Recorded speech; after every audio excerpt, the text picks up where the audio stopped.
Welcome everybody to episode number 50 of the Third Son Gaming Podcast. I am your host, Tyler, senior writer at xboxculture.net, joined as always by our three co-hosts, starting with Mike. Mike, how you doing today?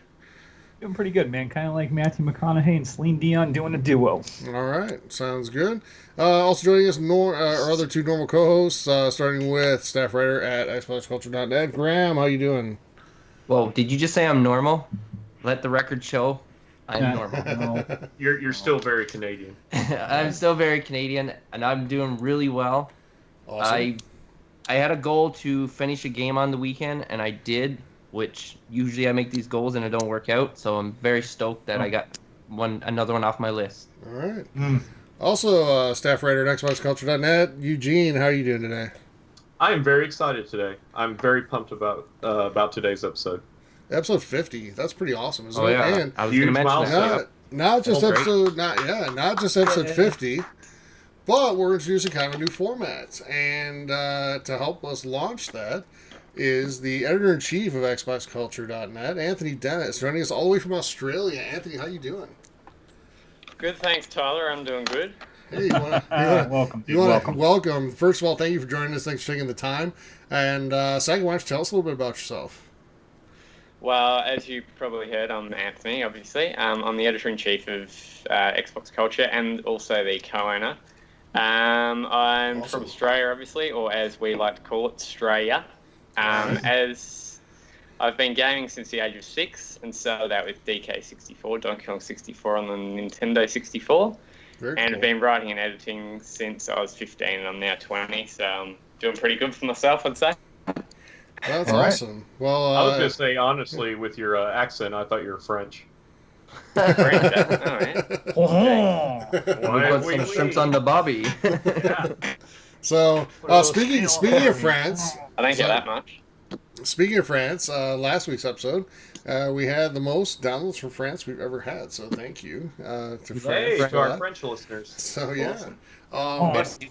But Anthony, just real quick before we start, thanks for letting us be a part of the Xbox Culture site and all that stuff. We're really excited about it. We think we can do a lot of really cool things together.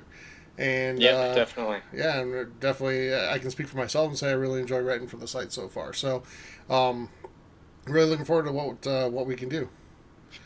Awesome. Yeah, I'm definitely looking forward to what we can do, and it's a pleasure to be here. All right. Yeah. I want to say thank you myself, for having us on your network and, helping us build our audience. And I look forward to working with you. Yeah, definitely. Well, we Same need here, as much Anthony. exposure as possible, so definitely. All right. I want to thank yeah. you for letting Graham play, too. That Yeah. was nice of you. So, That's so now that we've all sucked up to the boss, let's move on to. I suck up to no one. You're the best, Anthony. I called him. Yes. I called him French earlier. French, yeah. I get kind All right. of English a lot. So, as I just mentioned, you can find a lot of stuff that we write now on the xboxculture.net site and also playstationculture.net. Head on over there as well. That's a newer site, but it's growing quick, so head on over there and check that out. If you are a PlayStation fan, soon to come is the nintendoculture.net site as well. So Lots of great articles, yeah. I'll say that right now. Lots I've of- been reading lots of them, and really good stuff. Yep. So every week we want to try to have somebody on from that network to be kind of the extra person and talk about either a review they did or a really cool editorial or something like that they did. And we'll have an interview segment with Anthony later in the show. But for us, you can head over to Facebook and join the Third Son Gaming Podcast forums. That's THIRDSUN Gaming. Head on over there, join the forums, and take part in the discussion. Ask questions to be answered on the show. If your question's read, you'll be entered for our monthly giveaway, which guess what we do tonight? And we have we actually have 4 winners tonight to announce, which is pretty awesome. So we're happy about that. You can also follow us on Twitter at Third Son Gaming and now Discord. And if you want the code for Discord, head on over to the Third Son Gaming Podcast forums, and the Discord code is posted there. With that, let's head into news. Technically, it's only 3 winners because I don't consider one of them a winner. All right, well, we'll get to that. So, we got a lot of stuff in news this week, starting off with Red Dead Redemption 2 has been delayed until spring 2018, and that'll be April 2018 at the very earliest. Take-Two CEO comments that he has utter confidence that Red Dead Redemption 2 will deliver the most extraordinary experience that we're capable of providing. Guys, your thoughts? Not so much. I mean, it's not a big surprise that Rockstar's delayed a game, but is this the best move for this game? Yeah. Are you disappointed?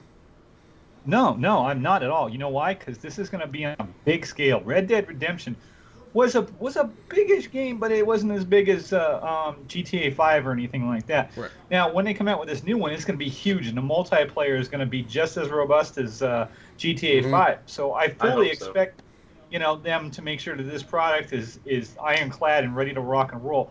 Because what's going to happen if they force it out and then patch after patch after patch? People are just going to grumble, bitch, and whine, and it's just going to be bad times. So I think this is a great idea, and I'm perfectly fine waiting for it, because the season's coming up where you're going to end up emptying your wallet anyways, Yeah. So what do the rest of you think? I'm all. Go ahead, Eugene. Sorry, I'm okay with it. I was, when it first got announced, because I was really hyped up for it for this summer. It was this summer, right? That it was going to come out. I was really hyped up for it, but I'm okay with that, because I think we have a lot on our plate already, especially with E3 coming up next month. So I'm okay with it, and that is a perfect time. I think that month that they picked, that's a perfect time, because usually that's the dead period. So I'm okay with that timeline. Yep. And I trust them that, kind of like Naughty Dog whenever they held off on Uncharted. I was okay with it, because I know that they're going to come up with a quality product. They're not going to have a 10 gigabyte day one patch download for us to download. So I'm totally fine with it. Cool. Yeah, this definitely would have been a lot different if Ubisoft had announced this. It would have been like, what's new? Yeah, I know. Yeah. And the game would still be mediocre. Right. Yeah, my question is, when does Rockstar actually release a game that's broken? Never. Really? Yeah, exactly. So I'd rather have them get it right and just deliver a quality product than have something do what Ubisoft does. So I have utter faith in Rockstar, and like Mike was saying before, there's a shortage of games, and I'm just waiting for this game because there's nothing else. So they can take as long as you want. I know the product's gonna be good. I trust them, and I'm sure most fans are okay with this as well. Because like GTA 5, how long have they been supporting that game, and how long that game's been out, and how long that's been one of the top selling games. Right, so it's and they been don't crazy, stop. right? Yeah, they don't stop. So I foresee the exact same thing with Red Dead 2. So now this gives a little more time for GTA 5 to not play out, because it's never going to play out. But maybe more people will be more on board with Red Dead because they'll be more ready to move on to the next great thing from Rockstar. Yep. Right, and I'm sure there'll be posses and stuff like that. Maybe they'll have sheriffs versus posses and everything. But the thing is I like the fact that this game's lifespan is going to be 4 to 5 years. So I don't feel like in 1 year, I got to go buy a new game and all that stuff's going to go waste. Oh yeah, for sure. Yeah. So with something like that, I am more apt to buy the in-game purchases and stuff like that in a game like this versus one that's yearly. Sure. I don't know, Anthony, were you excited for the game? Still are? Well, yeah, I was. But as you've all said, I think it's kind of a good thing that they've delayed it, because they've got more time to work on it. They've got more time to polish it.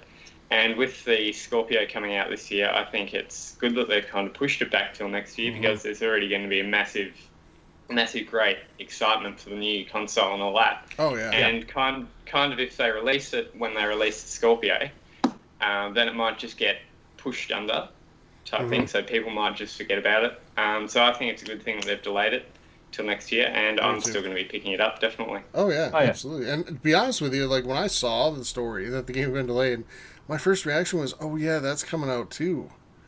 Yeah. You know, there's so much stuff coming, and there's stuff we don't even know. There's this really strong rumor out there that Microsoft is announcing either in an agreement with a third-party exclusive that nobody's ever heard of yet, or their own first-party game that nobody's ever heard of yet that's coming out this year. So that's a strong rumor that's out there for E3 right now. And we'll see if Might that's be Scalebound again. Yeah. Oh God. No. Don't get Mike started on Scalebound. But there's so much stuff already. Like I love the window that this game is supposedly launching in now, because I think, Grant, like you said, we're in a period where it's slower at that point, and I'll invest the time I want to invest in this game at that point. So, yeah. Right. Yeah. Let's move on. Yeah, go ahead. I'm sorry. But before we go, I just wanted to say that, I'm waiting for the real announcement from Rockstar of when we're going to get Ping Pong 2. All right. Oh, for the Nintendo Switch. Soon. Yeah. Yeah. That's your biggest bet, for sure. Yeah. I love the first one. Yeah. So another highly anticipated game this fall, Destiny 2, won't be shown on Scorpio until Microsoft's conference at E3. And this has sparked a lot of rumor that it's possible we could see 60 frames per second on Scorpio. Now, we've seen, even as recently as today, reports that they've locked it at 30 for consoles, but the question remains, why won't you show this or even give any information on it until E3 if there wasn't something special planned? So, what are your thoughts, guys? Any chance of this happening? Yeah, I got a thought on this. It's going to be 60 frames per second because there is no way in hell Microsoft is going to release a Scorpio without having any problems hitting 60. Zero. Right. Exactly. So they're basically going to be porting, well, no, actually, they're doing a reverse port to PC. But there is no way in hell that Destiny 2 will not hit 60 frames per second on the Scorpio. Mm-hmm. I don't know. Because there's... What do you mean you don't know? I was just thinking about their... they kind of have a collaboration with Sony with Destiny 2, so I don't know if they want to hinder relations with Sony with that kind of prospect. I know they want to push the limitations of the Scorpio, but honestly, do they need a 60 frames per second game? Because Destiny, even though the first one, it was only 30 frames, it ran fantastic. Personally, I think it's one of the smoothest shooters that you can play. That I don't think it's necessary. Some of the more fast-paced shooters, like Battlefield and Call of Duty, you kind of need that 60 frames. It would be nice, but I don't know if it's completely necessary. Okay, first of all, there's not going to be a discussion on whether they should or should not release the game for the Scorpio at 60 frames just because the PS4 Pro whatever can't do it. There was another company that came out, the ones that do Project Racing. They're doing Project Racing too, and they said that they're going all the way with the Scorpio version. There'll be versions that work for everything else. The Scorpio is just going to be an upgrade, and it's just is what it is. I mean, I can't see PlayStation saying, you know what, if you make this 60, then we're going to be mad at you. I can't see that because if 30 is good enough, 30 is good enough. But I'll tell you what, everybody loves to say that the human eye can only see 30 per second. I can tell you what, I can watch a video that's in 30 and it's 60, and I can tell a difference. It's not like I can tell a massive difference, but I can. You can. Well, I'm not arguing with you. Like 60 frames looks fantastic, but I was just they succeeded with 30 frames with Destiny. So are they going to focus more? And the Scorpio will probably be more than powerful enough to run it at 60 frames, but are they going to put that effort into it just to make it so much better? Why not? I mean, the PC version will make 60 frames per second. I'm sure of it. Yeah. So I just don't see a reason to keep it 30 across all. What I kind of think is this, and Eugene kind of touched on it. Sony has invested a lot of money into an agreement and a partnership with Activision around the Destiny franchise, and because of that, I think there's a possibility we could see it held and locked at 30 because they don't want to have the competitor have the best version of the game. Now, with that said, I think that's going to come down to a battle between Activision and Bungie. Because if Activision wins, the publisher, I think it'll be 30. If Bungie wins, the developer, Bungie's going to want the best possible version of the game out there that can possibly be played. And if that's on Scorpio at 60 frames per second, then that's what they're going to see. But money matters, and Sony has spent a lot of money to have a level of exclusivity with Destiny, and they don't want to have to say that the best version of this game is on your competitor. Okay, is this the part, I mean, the correct syntax for this, Tyler, but this is the part where, PS4 says that they're all about the gamers and games? Yes. So why limit it for people who can have it? They're going to have business. A PS5. Yeah, I mean, it's business, and we all know that messaging by Sony is designed to sell as many consoles as they can, right? Yeah. And we can pick it apart, and we do, and we will in 2 weeks again.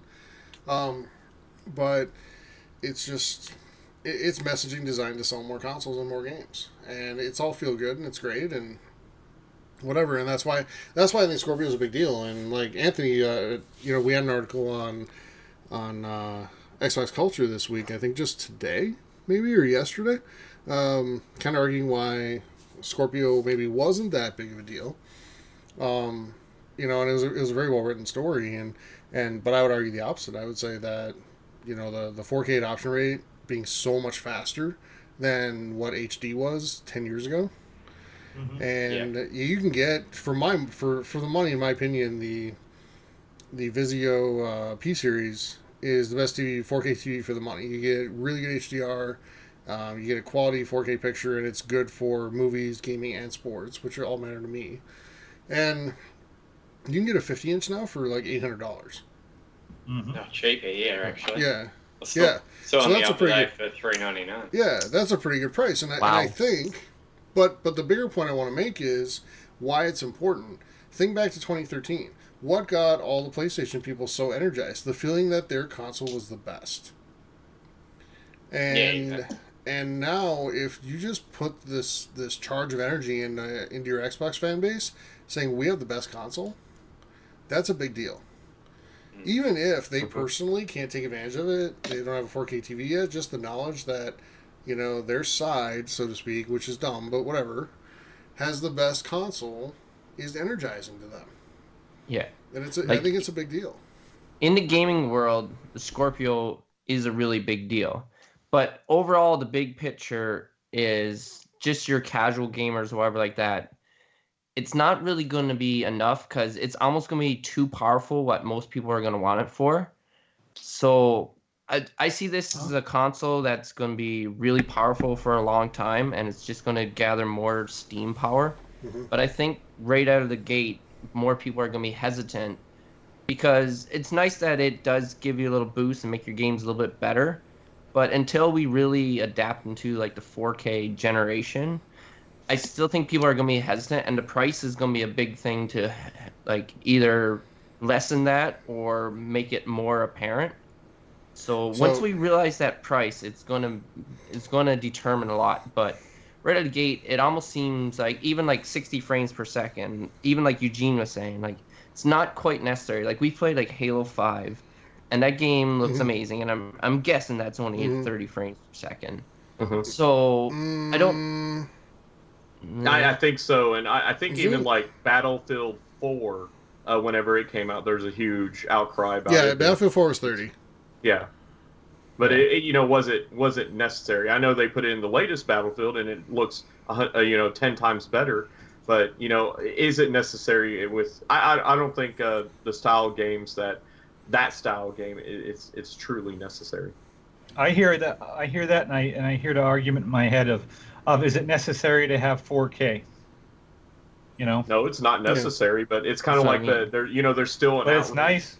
Yeah. Yeah, it is nice. Like people are still mad when a game is HD, but it's only 900 pixels. There's still an outrage about that. So is it necessary those 200 extra pixels? And another thing too is like if people have these 4K TVs they've invested in, and they pick up the Scorpio, and then all these developers are just going to limit to 30 frames, like people are going to be upset because they're going to be like, why did we get this console? Yep.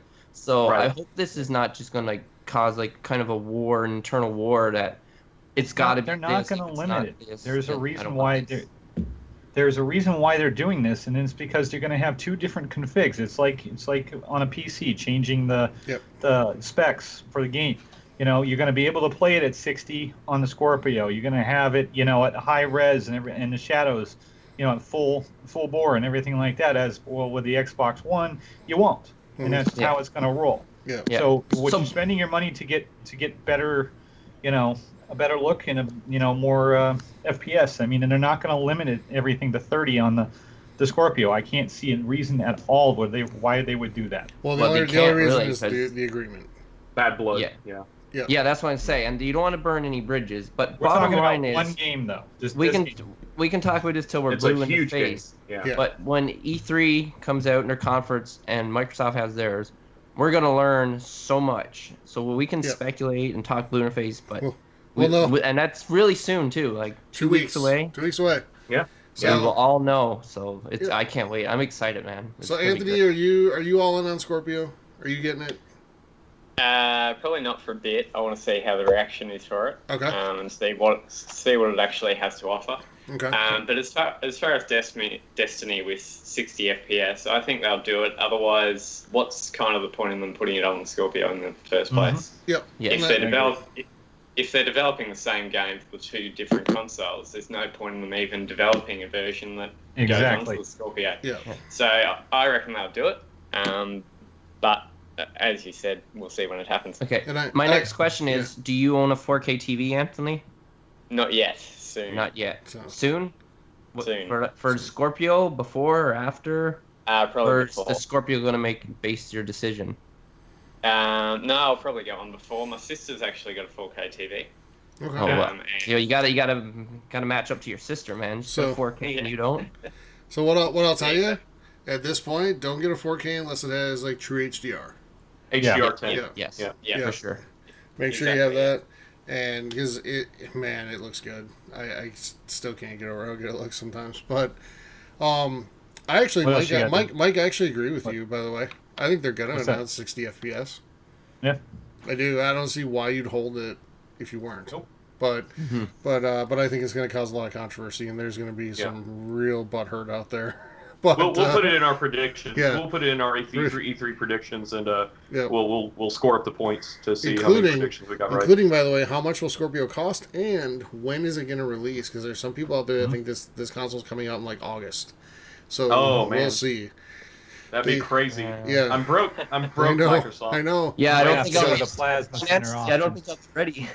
So not here's ready. but My wallet's not Eugene, ready. here's the deal. You're broke, but here's something that'll help you save some money as an Xbox gamer. Xbox Game Pass has a go live date of June 1st for all players. It's currently available to Gold members now. It includes a 14-day free trial for Xbox Live Gold members. Right. Over 100 games available to play for $10 US per month. And I just put down the Xbox One games that stood out to me. But here's a list. Halo 5, Guardians, Mad Max, Max the Curse of Brotherhood, Super Mega Baseball, like the Super Edition of that game with all the whatever in it. Sunset Overdrive, Scream Ride, and the Golf Club. And that's only scratching the surface. There were a lot of other good games there.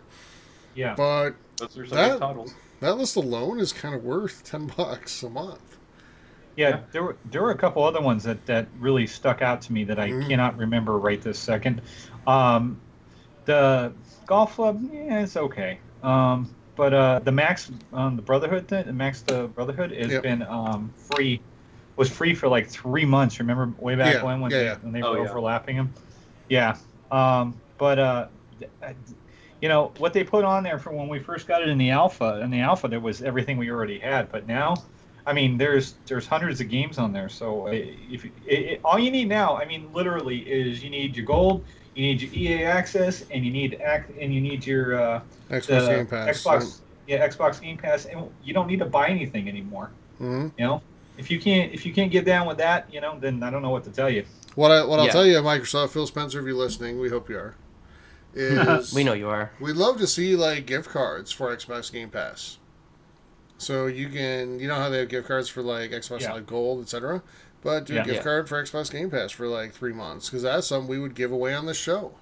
That'd be a great giveaway. It's giving people access to a ton of games, right? And rather than just giving them one title or a money card or whatever, I think that'd be awesome. So if you're listening, Phil, we'd love to see that. Let's do it, Phil. Phil. We love you, Phil. I actually used the Xbox Games Pass. I tried it about a month ago or a little bit over whenever it was an alpha for preview members, and it's actually a really neat program. It differs from PlayStation Now, because I tried PlayStation Now, and I don't know if they've revamped anything, but does PS Now still stream? Does it still stream to your system? So that was an issue for me, because I had lag issues, I had frame rate issues, because if you don't have perfect internet, it wouldn't stream properly. There's even some input lag from the controller as well. So I had an issue with that, but Games Pass is a little bit different. You actually get to download the game to your console, so you can get it. Right. And that's why you're saying that if you already own the game, like I was able to access all these games because they're already on the Game Pass, and since we're in the trial, I could just boot up Gears of War 4 or Halo Yep. in that initial set is right there off the bat. So something I'd like to see out of the Xbox Live Game Pass and let me know, or the Xbox Game Pass. Let me know what you guys think. What if they had like for people that signed up, like new release titles instead of like just an hour demo or 2 hour demo? What if they let you download and kind of rent the game if you pay the $10 a month? Download and rent the game for like 1 day and get to play like title.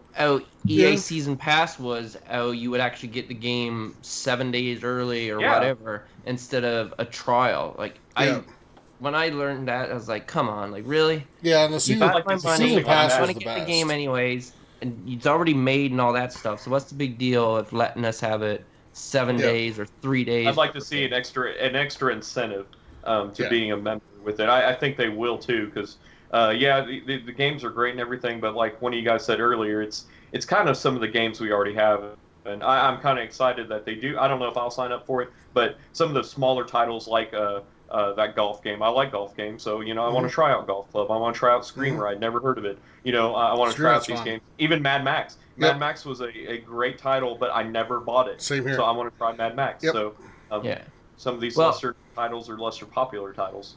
For $10 a month, you can definitely get your money's worth. But I've been reading some things about this. Like, one bad thing is DLC. None of these games include DLC. That's a good point. That's a good point. It's the base game only. Yeah, and say if you really enjoy the game, and then you buy the DLC, and then next month, that game is no longer on there. Well, now you have the DLC, so now it kind of forces you, okay, now I got to buy the game if I want to enjoy this DLC. But maybe offer a discount. discount. Do get a discount. You do get a discount if you want to buy the game. Right. So offer for the a game, discount. you do get a discount, but I don't know if you get a discount for the DLC, which they should definitely do that. You should. Like, if their whole goal is to make money, then why not say, okay, you get this base game for free, but if you really enjoy it and you want to play some of this DLC, well, then give us, I don't know, say $5 and we'll give you all the DLC free. Yeah. Well, not free, but you get all the DLC. All right. Because even like add-ons too, like some DLCs improve the game like tenfold. Like it brings like more like menu options, or like it just improves the overall game. So I don't think you can like restrict people. It's like, okay, you can have the vanilla version, but you can't play this great game unless you pay all this extra money. Sure. So I think that's just something they need to work out over time. Yeah. Yeah. Yeah. Okay. So. Well, actually, this is my opinion. I don't know if many people will agree with it, but I was actually disappointed with it. I jumped on and had a look at it last night, and I've looked at it previously as well. But there's only really 4 or 5 games that really stood out to me, and I've got Gold and EA Access, and I don't think I'll be wasting $10 or $11 over here for that. I think it'll take some time to roll out there. I think you're right, but kind of like backwards compatibility, backwards compatibility when it first came out was kind of underwhelming, but now that it's kind of caught on and rolled out a little bit, I think they have added a lot more titles that are more interesting. So I'm sure that after the initial rollout, my question is how many games will always be in this library? Will they only have a set limit, or is it going to be like Netflix where they take some down, put some new ones back up? Yeah, they've already said it's exactly like Netflix. They will take. That's some what they off. compare it to. Yeah. Yep. Okay, I got you. What I would love to see, actually, and Graham, you brought this up, is kind of tiers. Like, so if you wanted to be in this base tier, you get games that have been out for a while, like Halo 5, But you say you're willing to pay $30 a month, okay? Then Destiny 2 all of a sudden appears on September, 9th, or whatever day it comes, 8th, whatever day it comes out, in there for you to play. So and includes DLC. Yep. So here's the thing: if you could be a different tier. So you get every game when it comes out new, and here's the catch though: a lot of these games are multiplayer games, so you're gonna play them for months and months and months. Are you really just gonna keep pouring $30 a month in to keep playing that game? No, you're probably just gonna go buy it at the discounted rate, right? So you're gonna get the game sale anyway. Right. And it gives more players a chance to try it. So maybe you do 20, maybe you do 30, whatever it ends up being. But I would love to see tiers to this that give you that unlock newer stuff. Yeah, like a $10, a $14, $20. Yeah. Yeah. Yeah. Yeah, that's a great idea. $15 a month includes DLC, like something like that. Yeah. Oh yeah. Yep. So, all right, let's move on. Sledgehammer Games, if you're looking forward to Call of Duty World War II like I am, has announced that the Battle of the Bulge will be featured as a story mission in Call of Duty World War II. And for those of you who don't know, that was the final major German offensive in the Western Theater of the War, which took place in the winter of 1944. It was also one of the better Band of Brothers episodes, and they were all awesome. So, but yeah, excited about that. And we'll just keep moving on because that's kind of a straightforward story. Graham, Yes. you were excited about Gwent at one point, were you not? I was. I originally played the first alpha when it came out, and I haven't went back to it, and I'm curious to see how it changed. Because when I originally played it, I just wanted to go play Witcher 3 and play Gwent in The Witcher 3. So I'm hoping that they've changed it to change how I feel about it, but I'm going to try it out, I think. I owe it to myself because I love this in The Witcher 3. So what he's going to try, everybody, is the public beta that's now live on Xbox One, PS4, and PC. So if you're a big fan of Gwent from The Witcher 3, wildly popular game of the year by most major publications, including the Game Awards. Yep. Give it a shot. Absolutely. Far Cry 5 officially announced for Xbox One, PS4, and PC.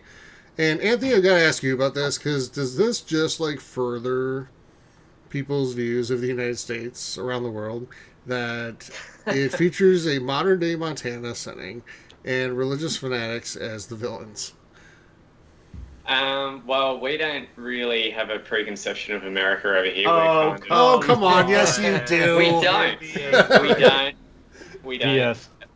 That's probably what you guys think, but well, we think they are in Americans Australia after all. that you have a chance of dying like everywhere you walk.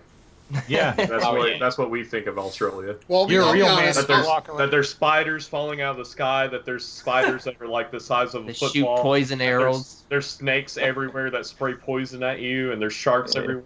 I mean, So that's I'll Australia. be honest. I told everybody that to prep for having you on, they either had to watch 3 episodes of The Crocodile Hunter or one of the Crocodile Dundee movies. So Yeah. Yeah. I mean, no, I'm just kidding. But we don't. seriously. You get There's no preconceived notions of America over there. Well, I don't have a preconceived notion of America. Well, that's good. We appreciate that. Wait a second. I don't. Quite a few people I know don't have preconceived notions. Probably all we think is that it's quite dangerous over there as far as murder and all that stuff, which is I know that's probably true. Yeah. And gun Chicago. laws, which we don't have guns here, so That's the one of the biggest thing I hear is about guns. That you guys have guns everywhere. Kids can buy guns on every street corner, which is not true. It's like the meal trucks that show up for lunch. It's like gun trucks. Here's some assault rifles for your kids. Yeah. Buy 2, you throw in 4 grenades of your choosing. Now, Anthony, I'll tell you, just to dispel any rumors, I live in a state where guns are more embraced than most. yeah. It's still not that bad here. It's not awesome. It's not what I'd love to see, but it's not so bad. Yeah, I have guns and I'm not gun crazy or anything. I mean, they say I have a gun safe where they're safely kept. I practice proper gun usage and everything. So anyway, I'm excited about Far Cry 5. Yeah, your thoughts, Anthony, on Far Cry 5. I'm sorry. I'm really pumped for it. I've played all of them from Far Cry 2, I think, all the way through. I've just kind of started playing Primal again. Cool. And I'm really looking forward to it. I love Far Cry 4, and I'm hoping they're kind of putting in a few new features because kind of Far Cry 3 and Far Cry 4 were kind of the same. So I'm hoping they kind of change it up a bit, which I'm sure they will. But now it is Ubisoft. Yep. Yeah. So that means it'll be delayed twice. Well, yeah. And exactly. I don't know. Far Cry and Assassin's Creed, they pretty much stay on schedule. But Assassin's Creed stayed on schedule and had people missing their face. Yeah, in the game because they just push it out. But Far Cry has Primal not. I don't. What's that? I thought Primal was delayed. I don't think so. It came out the holiday. I don't They usually remember. come out every holiday. Primal came out in February.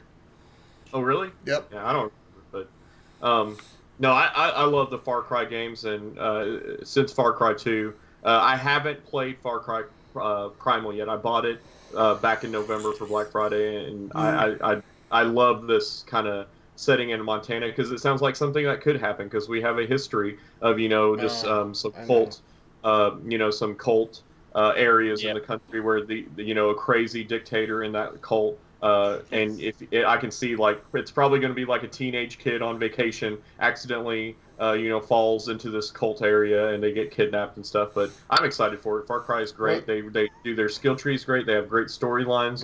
They do their villains very well, where you just fall in love with the villains. And they have also great voice actors. I hope they have the same great voice actors as they've always have. Yeah. Yeah. So Definitely. Cool. Awesome.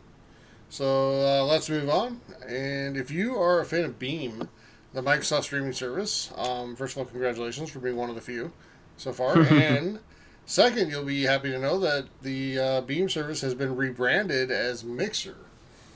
And the reason they gave for that was that apparently Beam was being used by too many places, and it was impossible to build a worldwide brand. Yeah. Impossible to build a worldwide brand using that name, so they renamed it as Mixer. Their features coming for up to 4-player co-op streaming, and an only 1 second delay for viewers versus the standard 10 to 20 seconds on Twitch or YouTube. That's impressive. Yeah. Microsoft will broadcast the E3 briefing in 4K on Mixer, and that's what I'm really excited about. That's awesome. Cool. So yeah, that'll be pretty fun to see. Yeah, go ahead, Mike. And also, it will be replacing the One Guide on the Xbox One as well and be fully integrated. Yeah, so they'll be showing like streams, popular streams or whatever, on what is now the One Guide page. So One Guide. So yeah. Yep. Awesome. Cool. Yeah, very cool. Oh, and Phil Spencer said that he'd be open to putting it on PlayStation, but we know how that's going to go. Oh yeah, that's not going to happen. That'll go the same direction as crossplay. They're like, no. Speaking of Sony, there was a game we saw last year at E3 quite a bit called Days Gone. And in fact, we saw it at the E3 conference twice. And then as soon as the conference was over, we never saw it again. Yep. But Days Gone will be at E3 in a huge way this year as well, according to Sony. And if you remember, they showed a lengthy gameplay segment last year of trying to escape a horde of zombies, kind of running through what looked like sort of a mill type area. Any thoughts on this? Any excitement for this? Not here. No. When I watched it, I'm like, another zombie horde. Yeah, hordes coming at you. Yippee, run. Yeah. No thanks. Yeah, I mean, after The Last of Us, I mean, it looked cool. Yeah, there's big hordes of zombies, but I mean, we got that with Left 4 Dead. We got that with The Last of Us. Yeah, I'm kind of burnt out personally. There's another zombie game too. I keep forgetting those. It's supposed to be coming out.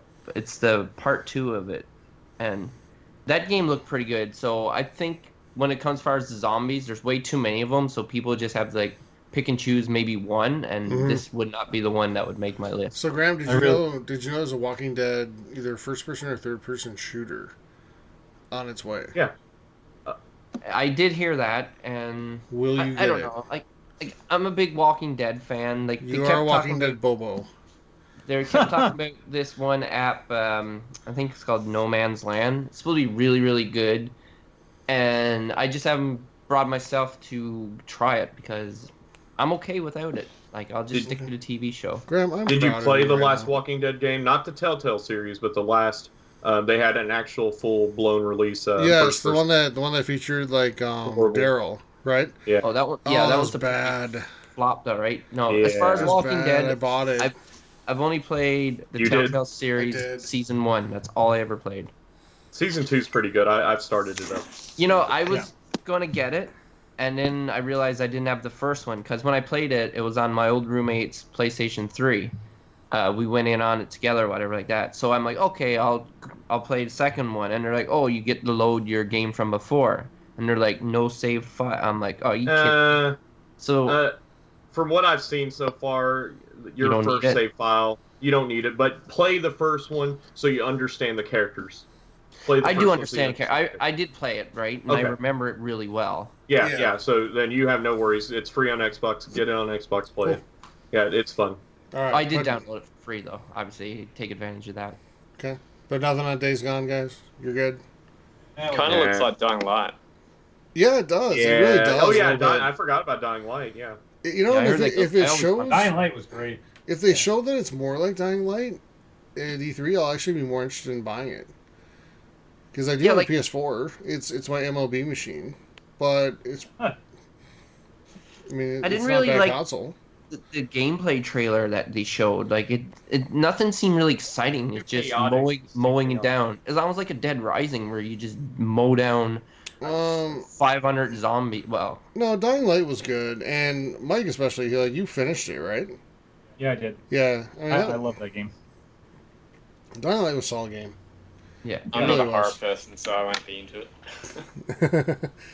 Well, here's the thing, though. What I wanted to say about the last thing we're talking about. It's just the zombie genre has just been overdone. It's done. Bye. Yeah. Leave it alone for a while. It's not going away, man. Well, what I was gonna say, watch TV. Like, how many zombie shows are still coming out? What I was gonna say is when Graham's not like going nuts over a Walking Dead thing, and Eugene's not going nuts over a PlayStation exclusive, it's probably been overdone. Yeah, I mean, I'm more excited about The Last of Us 2. Bring me The Last of Us. Well, The Last of Us was arguably the greatest game made on last generation. Last generation, yeah. Definitely, arguably, absolutely. But not because it was a zombie game, but because of the story. Yes. Because the way you attach yourself to the characters. That's why, and then they put zombies in there, but it wasn't like the major part. It was about survival, and it was about sadness and grief. That's what that game was about, attaching yourself to. So give me that. Give me The Last of Us 2. I'm putting Days Gone to the side personally. I'm actually hoping we see some of that at E3. But, yeah, I hope we see The Last of Us 2. And it'll be out in 2020, but whatever. We'll see it. Give me a break. So everybody will cry about it, and IGN will say it was the greatest conference ever. I'll literally cry about it. I know you will. So lastly, in news, speaking of PlayStation, PlayStation Network has reached over 70 million monthly active users, with over 26 million subscribers to PlayStation Plus. Congratulations! So that is in comparison to the 48 to 50 million. We got like a shaver going on back there. Somebody shaving? Somebody shaving? We got like 50 million. Getting ready for work tomorrow, guys. 50 million Xbox Live Gold subscribers. So about half for PlayStation Network, for PS Plus. But considering that they just started charging for 3 years ago? Yeah, it's not too bad in 3 years. I mean, I think what the numbers really show is, like you brought up the Xbox number being 50 million subscribers. It's because, the PS4, they got that, upper hand whenever they released with the price point, with the way they handled the announcement, that it appealed more to people just buying the console to play games, a more casual gamer. I always think of the Xbox as more for a more hardcore fan base. Yeah, more hardcore, more entertainment fan base, to where people are going to pay for the subscription and subscribe to the online services. So I think it speaks towards that. Well, they did try to push the Xbox as an all entertainment system, and then they quickly backtracked. So yeah, sure. As the PlayStation 4 isn't massive in Asia, and God knows that Asia is not a multiplayer, highly competitive environment. That's true. You're being sarcastic. Yes, he is. Sarcasm? Okay. Just a little. Yeah. Yeah, that's a good point. And Xbox has pretty much zero. Oh, Xbox gave up in Japan. Didn't Xbox sell like single-digit consoles in Japan one week or something like that? Yeah, unreleased is like 26 consoles or something like that. It was like terrible. Yeah. Like overall, they sold like 2,000 or something. Yeah. So I don't buy the whole unplugged console thing. Yeah. So, and we'll see. I mean, but PlayStation does appeal more to the single-player type of gamer. Yeah, more hardcore. Yeah. The players just want to get immersed in the experience by themselves and not go, pew against everybody for hours.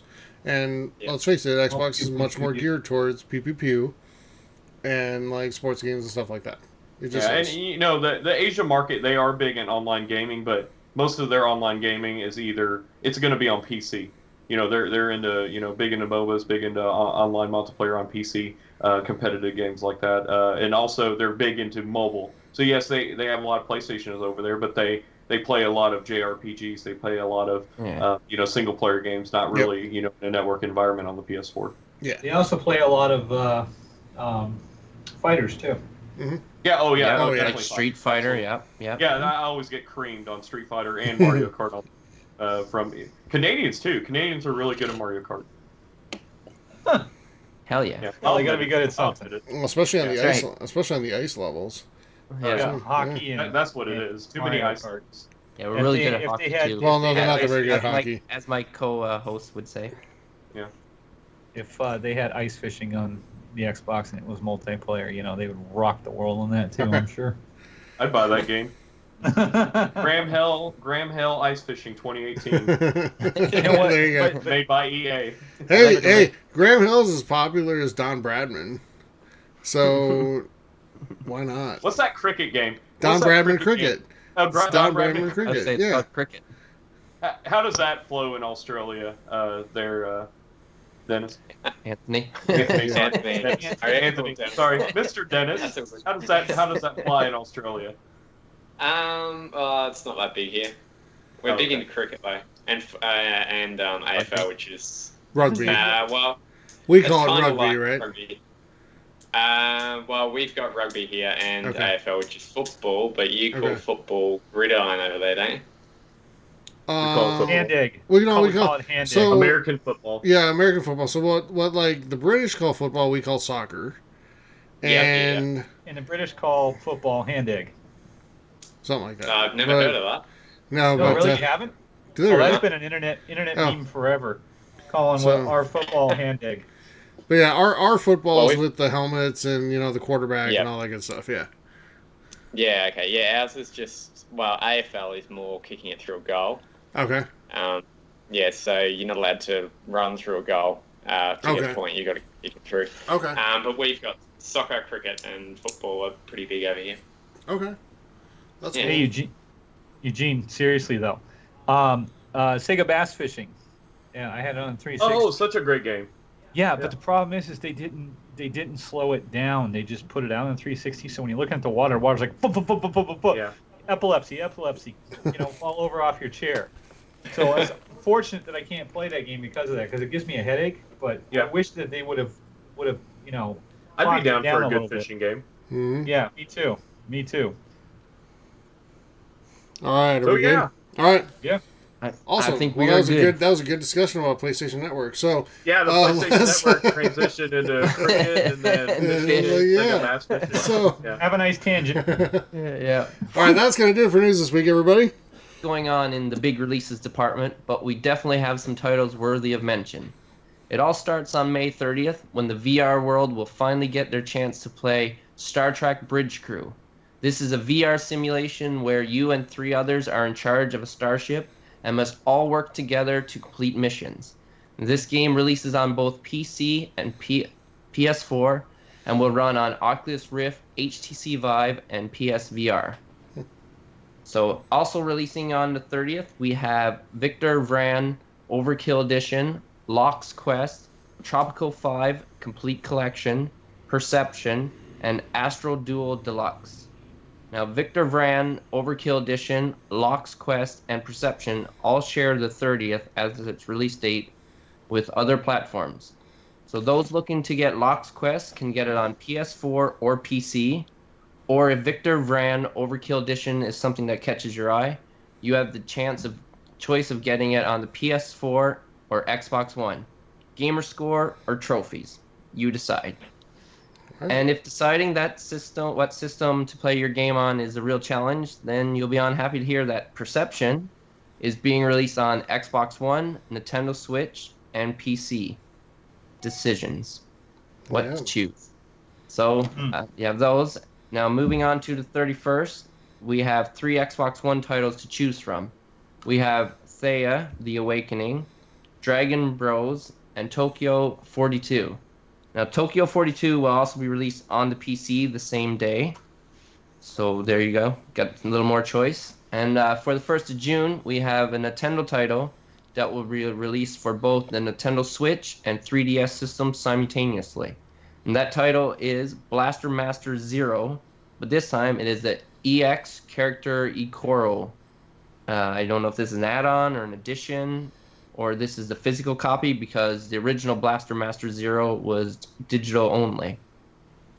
And for our final release for next week, this will be released on the PC on the 1st, followed by both Xbox One and PS4 on June the 2nd. And this title is a well-known title that's been around for a long time now. And its debut title was probably the first title that I ever played on the original PlayStation. This time it's the 7th iteration of this franchise, and I'm talking about Tekken 7. Now, to be honest, I really thought this franchise had bowed out from the one-on-one fighting genre, but apparently I couldn't be more wrong. So, with me admitting myself being wrong, I will bow out and move things on over to Mike, where he will tell us all about the great deals to be taken advantage of. So, what you got for us, Mike?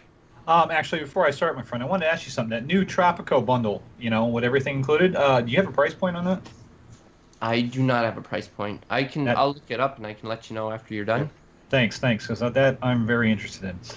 All right, ladies and gentlemen, boys and girls and children of all ages, maybe even llamas and goats. We have the new June releases for games with gold for free. There's some bonus stuff going on this time. First of all, I don't know if I'm all that turned on by the offerings this month, because we're going to start out with the Xbox One, which is Speedrunners. I don't know anything about this, so I'm going to curb my judgment on this. But the second one that's going to come out is Watch Dogs. And everybody here knows how I feel about Watch Dogs. Mm-hmm. You love it, right? Yeah, I love every second of Watch Dogs. Day one buy. Yep. I can't wait to play it. On the 360, you got Assassin's Creed 3, which was the turd of all of the Assassin's Creeds, as far as I know. Also, later on in the month, you got the Dragon Age Origins, which is also on EA Access right now. So I don't know how to feel about that one either. Also available will be the Phantom Dust DLC for free too from June 1st to the 30th. So the people who got Phantom Dust for free, you're going to be able to get the DLC for free starting the 1st. All right. Sweet. PlayStation has not released their lineup, so I will throw out what's available still, which is Tales from the Borderlands, Abzu, Blood Knights, Port Royal 3, Laserdisco Defenders, both on PS Vita, cross-buy with PS4, and Typewriter, which is both on PS Vita and cross-buy with PS4. Now we're going to get into the deals. I got a couple of good ones here today. Let's see. Start out with Xbox. EA Access, 12-month subscription is $21.56 with the Facebook discount via CD keys right now, and that's pretty good. What is it? $34 a month, Tyler? Normally $35. I mean a year for Access. Yeah, it's $30. Yeah. So that's a really good price. So. You got Mass Effect Andromeda with GC with Best Buy is $31.99 right now. That's probably the lowest it's been so far. You can get an Xbox One Black 3.5 millimeter controller, $39.99 at Walmart via Walmart.com. There's also a big Fallout sale. Actually, both consoles are having it, but it's also free to play this weekend on the Xbox One. The Fallout will be $19.80, 67% off. Digital Deluxe version will be $44, which is 60% off, and a season pass will be 40% off at $29.99. So if you have not gotten that season pass yet, now would be the time. There's a pre-played blowout sale via GameFly right now. I looked at the list. There were some that were higher and there were some that were lower. Like Best Buy has Doom for $20 right now. Doom pre-played physical is $12.99 from GameFly right now. Okay. Tropico 5. The latest edition with all of the DLC, not the one that's coming out, is $19.99. Shipping on all these is $3. I looked it up because I was going to buy Tropico 5. Okay, so speaking of Tropico 5, your number is $30 American there, Mike. $30? Okay. Thank you very much, my friend. You're welcome. And so I won't buy this, then I'll just hold out for the new version that comes out. But there's a long list of stuff that GameFly has for sale. Make sure you go to the website and check it out, and get it while the getting's good.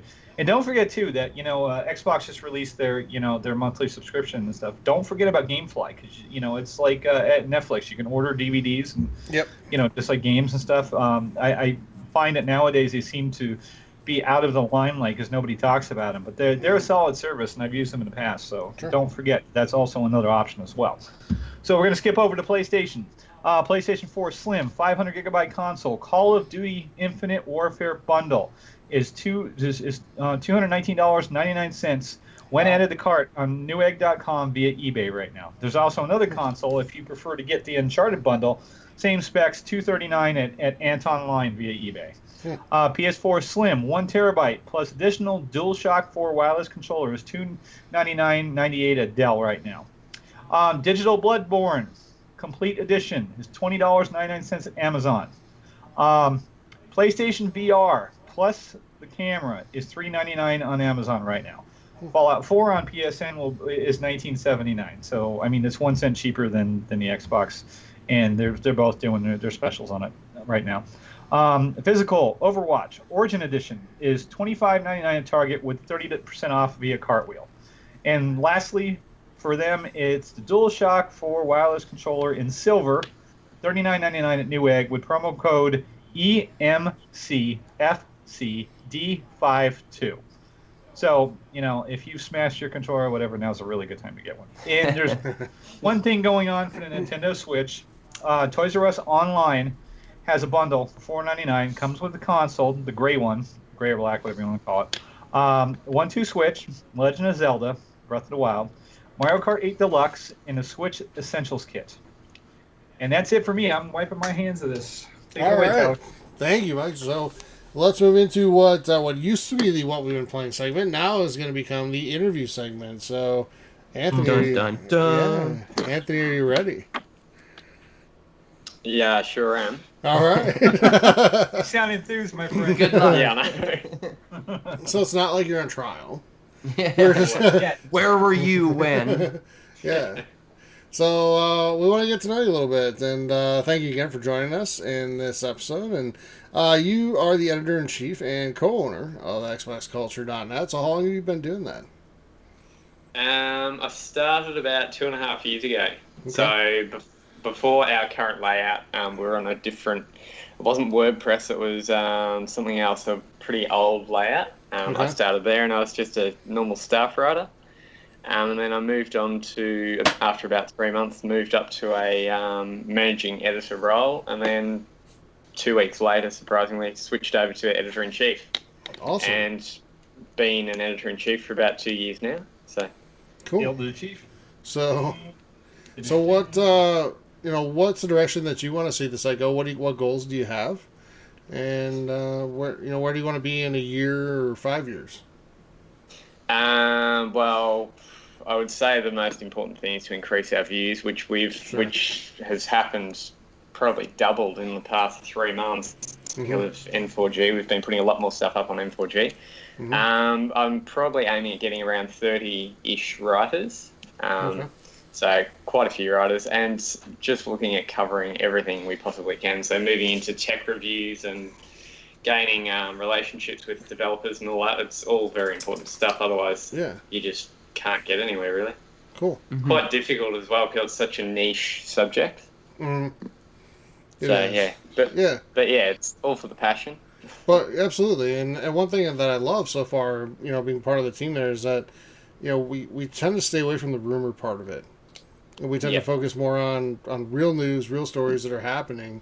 What are your feelings on that? I think it's definitely important to stay away from rumours because it's kind of the way mainstream media is going now. Yeah. Cover all rumours and, get as much detail as possible. 90% of the time they're wrong. So straight facts are the way to go anyway. Well, unfortunately, the rumors get you the clickbait, right? And that's what gets a lot of these sites, they're 100,000 views or whatever it'll be, if you're behemoth sites anyway. But I think it's really good to stay away from that, and that way you're not misleading your readers and people that follow your site. So, So what got you? Trying to stay unbiased as well. So. Oh yeah. So what got you passionate about Xbox? Well, surprisingly, I actually when the Xbox One and PS4 first came out, I actually went out and bought a PS4 on day one, and was like, "Yeah, this is going to be great, so good." About 6 months later, nothing had really come out for it that I was really interested in. So I'm like, I'm going to switch over to the Xbox One. And before buying the PS4, I had been a 360 owner and an original Xbox owner. So I've kind of gone all the way through, as well with PS2 and PS3. We've owned like all the consoles from Nintendo 64 onwards. Okay. But Xbox has really caught my attention with the way they've shaped their new console. And sure, there's not that many exclusives, but I think backwards compatibility is a very important thing, direction they've gone. Yeah. What do you think? For me, the turning point for this console was when Phil Spencer took over. Yeah, definitely. What do you think about that? And what do you think the direction is for the console at this point?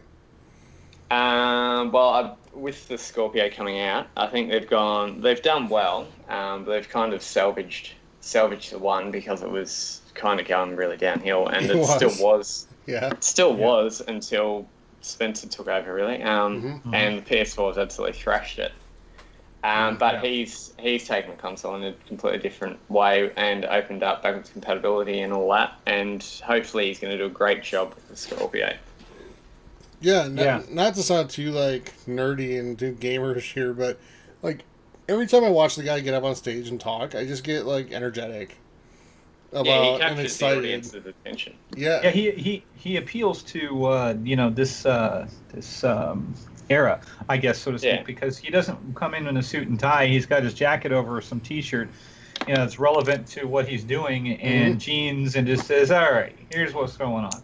There's no, a professional talk, no boardroom talk. Exactly. It's just here's the skinny guys, And he smiles and he has a good time, and then he walks off, and everybody loves him, and that's all there is to it. What's really cool is that if you follow him on Xbox, he's online playing games all the time. Yeah, I know. That's great. And that's awesome for a guy that's running a game company, basically. So he's interacting with his audience. Oh, he does. Getting on your level.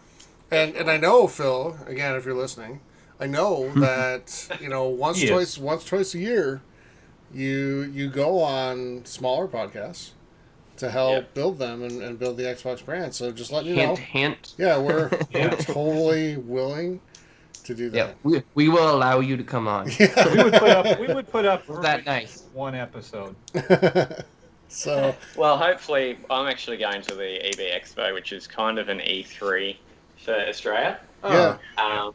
So that's happening in October. So hopefully I can line up an interview with him because apparently he's going to be there. That would be amazing. That'd be awesome, fantastic. And that'd be great. Again, if you get anybody that's willing to come on this show too, we're willing to have you on again, and we'd be happy to have anybody on and that's willing to spend an hour talking to us, and just we'll throw the format out the window and just talk to him about Xbox. That's cool. We would love to do that too. So, except Steve. Yeah, except Steve. But so what would you say is your favorite game of all time? That's an interesting one. I'll probably say all systems. Well, I'll probably say DK64. Okay. Yeah. That would be my favourite. But as far as series-wise on the Xbox, I'd probably say Mass Effect series. Okay. Ooh, nice choice. So would you give the same answer if I asked, what game would you say turns you into a gamer? For me, I was always a sports gamer for a long time. And when I first played, Call of Duty 2, and then I played, a few years later, Gears of War and Bioshock especially, it made me embrace just all these different types of games that I never had exposed myself to before. And that's when I would say I became an overall gamer. Would you give the same game for you?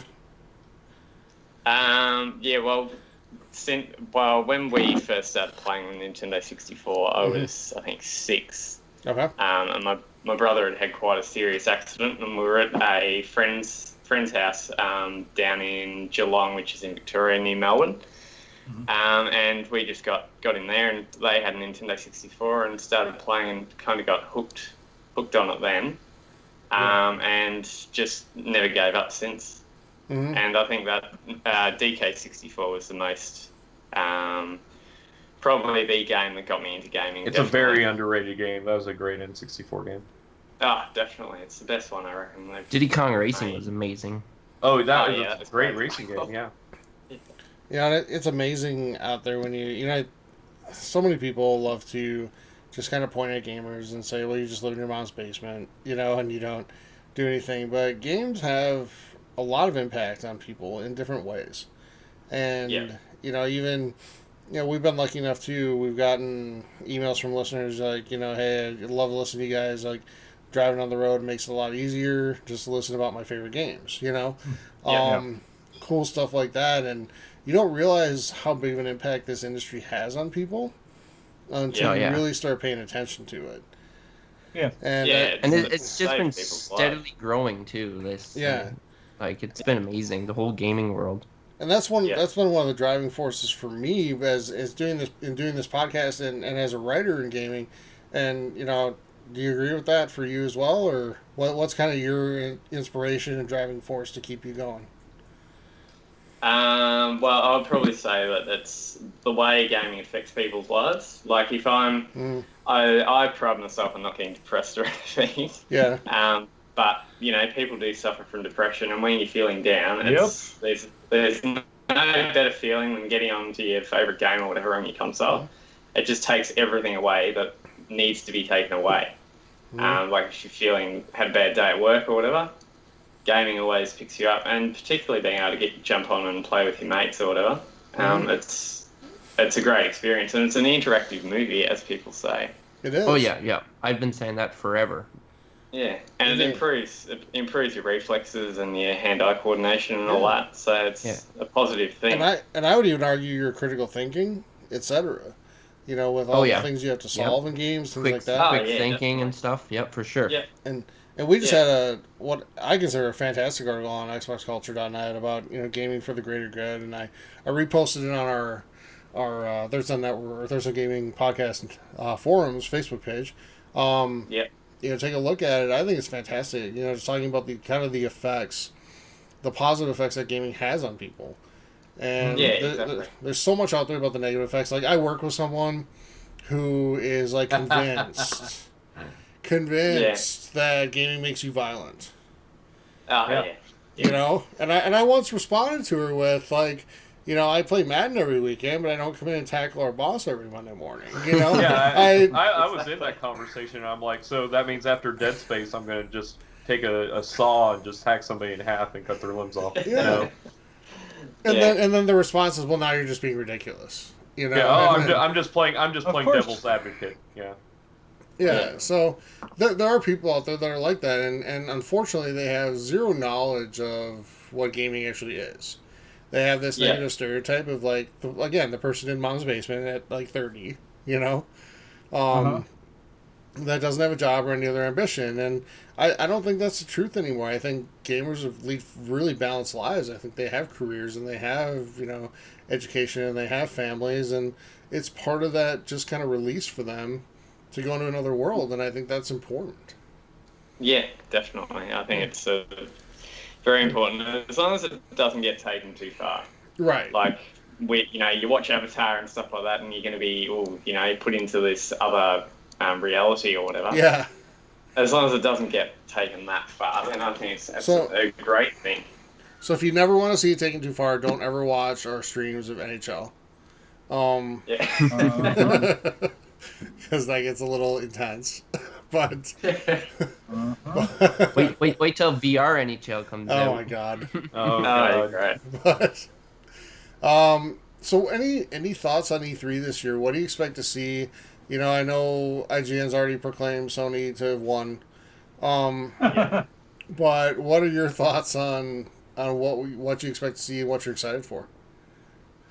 Well, I think Microsoft's going to blow us away, personally. I do too. With their new console, and there's quite a few different games that they've got coming out, and I'm really excited for Crackdown 3. Mm-hmm.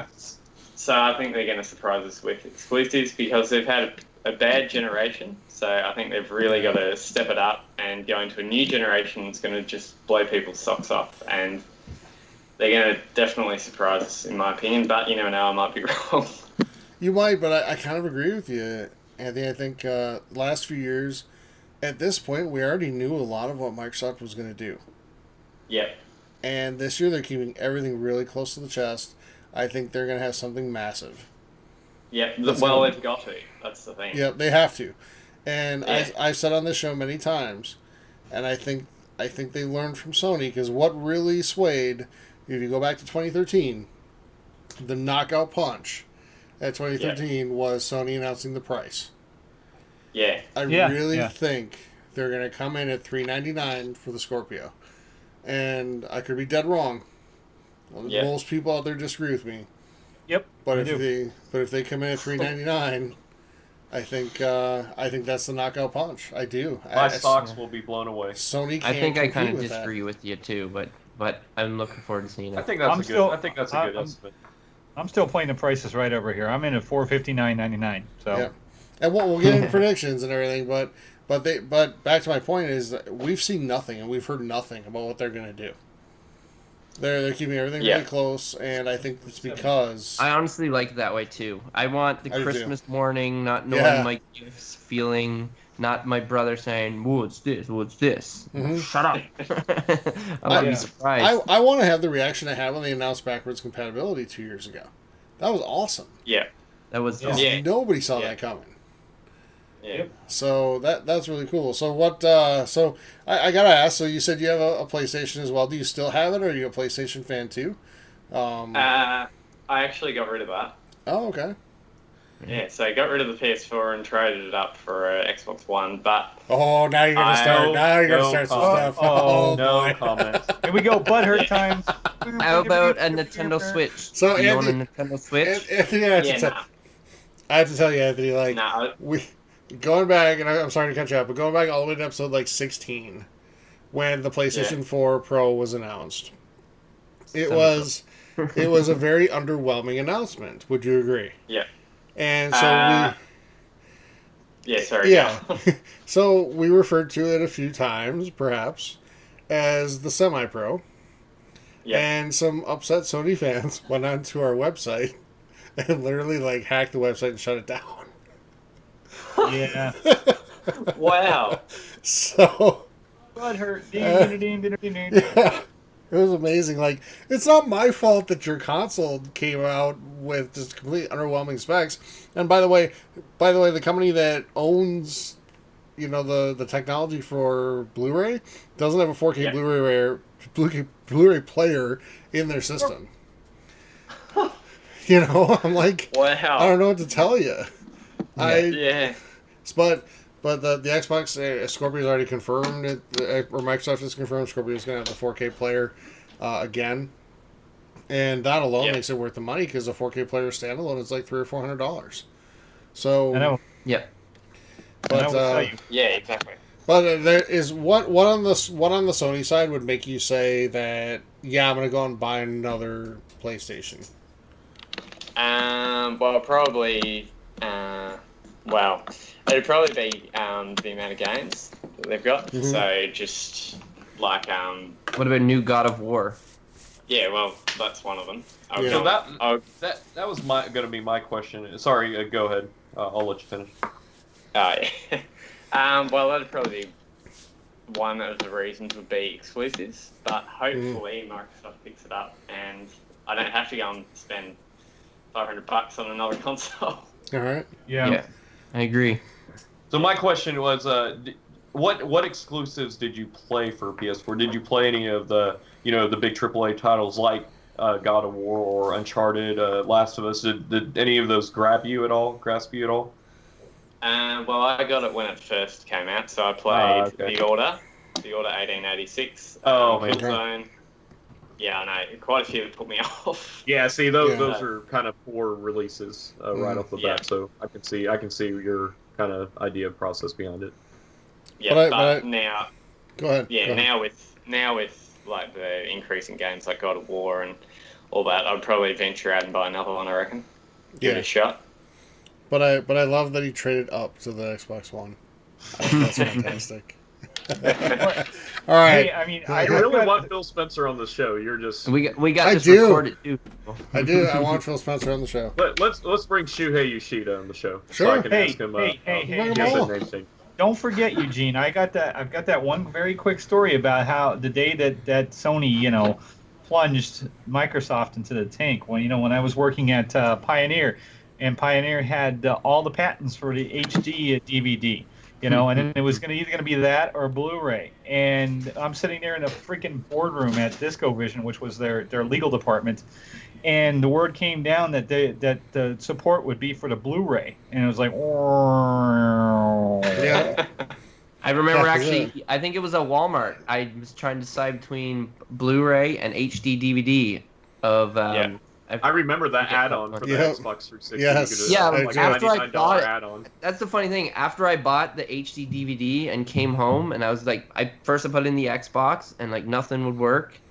And I must have looked at it, got on the computer because didn't have smartphones then, and looked it up, and it's like, oh, you got to have an HD DVD player that attaches to the Xbox.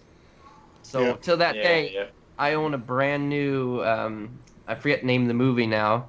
But the Bourne Supremacy, whichever one. I think it's Bourne Supremacy. It was that one, and it's still brand new in the case, never ever been played. That thing might be worth some money someday. Might be. Hold on to that. Yeah, but it will be. But the funny thing is actually looking back at it now, actually being there at the exact time a fork in the road happened in history. As little as it may be, as far as impacting history, actually being there. Yep. Yeah.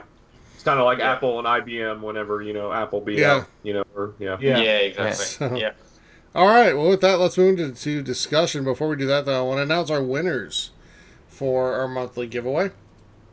So, first up, we have Alex Sullivan as a winner. He asked a question earlier this month, and Alex, you're going to win the package that Eugene puts together for some cool gaming accessories and toys. And congratulations. we're getting your address, and we'll be getting that off to you. Next up, we have Stephen Wiseman. Can I guess whose name you're going to hate that word. Stephen Wiseman, you have won a copy, thanks to Anthony and XboxCulture.net, of Portal Knights, and also a $10 Xbox gift card on top of that. So nice. Congratulations. We'll be getting you the code for that game. Dylan, also a winner. Hey, Dylan Anderson. Finally. Dylan Anderson, one of our, pretty cool, awesome listener of our show. And Dylan is a winner of a digital copy of Friday the 13th. Nice. So, so that's pretty cool. Good job, buddy. Hey, you know what? This was all done with the random number generator on random.org, so it was all. I verified. I was there looking at it. So, lastly, we do have one more. Brandon Myers. Brandon Myers, you're also a winner, and we'll be getting in touch with you to get you a code as well. So, with that, we want to thank everybody for submitting questions and being part of the conversation. And please do so also on XboxCulture.net and PlayStationCulture.net. Like I said, a lot of really great writers over there doing a lot of really good stuff. And, the more our community can help there, I think you guys will find that it's a great spot to go to get your news for gaming and help further the great conversation that we have on our podcast. So, with that, Eugene, what questions do we have this week? All right, so we actually had a lot of questions. We put up some posts on our Facebook page. The Facebook page is Third Son Gaming Podcast Forums. So go on there and ask some questions. We also have our Discord channel, but we had a record amount of questions. So I have a few excerpts from the questions that we had this week. So the first one comes from Brian Richland. Brian Richland asked, with the rumored Mario and Rabbids game looking real, what other two franchises would you want to see merge for the game? So if you guys hadn't heard, there was a leaked presentation for Mario and Rabbids, and it's going to be a turn-based RPG. It looks kind of neat, which, Rabbids was a hot Ubisoft game kind of crossover. It was a Rayman crossover,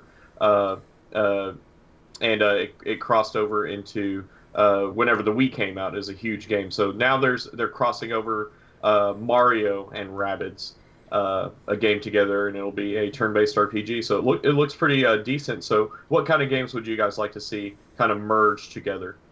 Wow. Wow. That's a tough one. That's a good one. Definitely. So I'll go ahead and say the greatest crossover game already exists, and that's Mario and Sonic at the Olympic Games. And it comes out every Olympics. That's a joke. I'm not sure. I would like to see another Super Mario RPG, which Super Mario RPG was a kind of a collaboration between Square. Super Nintendo, right? Yeah, is on the Super Nintendo is a collaboration between Square and Nintendo, and they merged some Final Fantasy characters and the Final Fantasy turn-based system and kind of the story elements into a Mario game. And it was the first Mario RPG game, and it was a fantastic game. So I would love to see another Super Mario RPG, a real sequel to that game, where Square gets together with Nintendo again to make that game. All right, I got this. I got this. Characters from Animal Crossing and Dark Souls. I can see that working. That'd be a good one. Hey, Jacob, why don't you go farm some apples? He goes to farm some apples, and there's an end boss. That kind of reminds me. His head. That kind of reminds me. What was that Teddy Bear Island game where you go crazy on the Teddy Bear Island? Oh, game? I had that too. I know. What was the name of that? Where it was like a really gory game. Like it starts off as two teddy bears, it's like and then they were suddenly bullying. turns into. Yeah, they were bullying him, and then all of a sudden he just went sideways and started just shellacking everybody. That's what that reminds me. So it was something bear. Naughty Bear. Yeah. Naughty Bear, yeah. Yeah. I have no idea what you guys are talking about, but it was actually I remember a that two. game. Yeah. Yep. I actually had that. So for me, I've always been a sucker for horror games. And I find, though, that horror games are either, like, jump scare games or, like, super survival horror. Yeah. So, and your survival horror games tend to not have a lot of story behind them. Mm-hmm. It's just kind of stay away from monster. Yeah. So I would love to see something like Alien Isolation merged with a game like Layers of Fear, which was very much driven by story. And like this descent into madness. Yeah. And something like that would be really cool. Like if you can get hit with both sides of what drives the horror genre, kind of that psychological aspect plus the scary, the jump scare, that'd be pretty cool. Okay. All right. See that. Anthony, what you got? I would have to say something along the lines of Halo and Mario. Halo I don't know and Mario, why. Okay. Yeah, it'd be a bit of an interesting twist, but yeah. It would. I suppose they did a football game with Mario, didn't they? Yeah, there was Mario Soccer Soccer back then. Yeah, Mario Sports. Yeah. Yeah. So something along the lines of that. That'd be. I'll buy it anyway. So if you had to pick, would it be Halo in the Mario world or Mario in the Halo world? Mario in the Halo world. Yeah. That's the way it's got to work. Yeah.